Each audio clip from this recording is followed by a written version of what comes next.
Рахмат, мен сөз сұраған жоқ елем, бірақ көңілді қойды айтып кетейін айланайындар. Мага секретариатта балдар айтышты. Анан ошон үчүн бердим.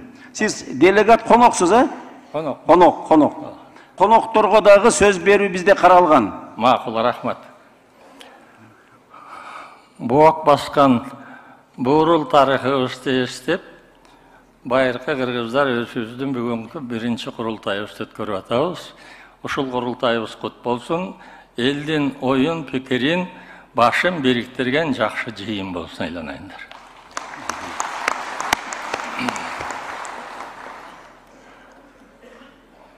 Жакшынакай ой пикирлер айтылып жатат. Менин каалым курултайга бүгүнкү айтылган сөздөр ушул жерде калбасын, секретариат иштесин.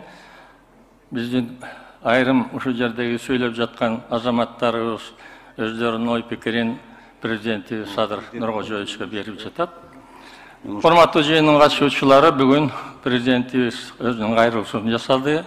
Жогорку кеңеш өкмөтүбүз өздөрүнүн оюн айтты. Мына бул жердеги айтылып жаткан сөздөргө кошулуп айтып кете турган бир-эки ой пикир.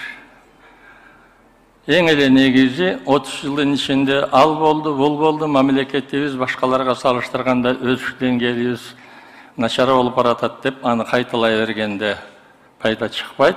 Себеби анын баары чындык. Маселе ошол өткөн өзүбүздүн башыбыздан өткөргөн күндөрүбүздүн жакшыларын сактап калалык, кемчилдиктерин, кыйынчылыктарын, туура эместеринен ошондон сабак алалы дагы аны кайталабаганга аракет кылалык. Мунун бардыгы тең. Эң биринчиси Садыр Нуркожоевич. Эң биринчиси мени туура түшүнгүлө.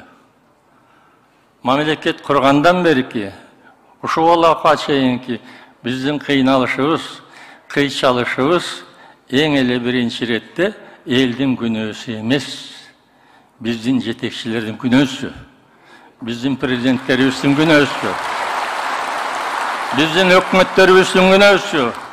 Кыргыз элинен айлансак болот, айланабыз. Ушул мамлекетти түзгөн эл силерсиңер айланайындар. Ушул мамлекетти кармап турган силерсиңер. Ушул мамлекеттин келечеги боло турган жаштарды тарбиялап, жанагы президентибиз айткандай, жакшынакай кылып өнүккөн, өскөн мамлекетти ошолорго өткөрүп берүү деген милдет президенттин бүгүнкү айткан сөзүн мен колдойм.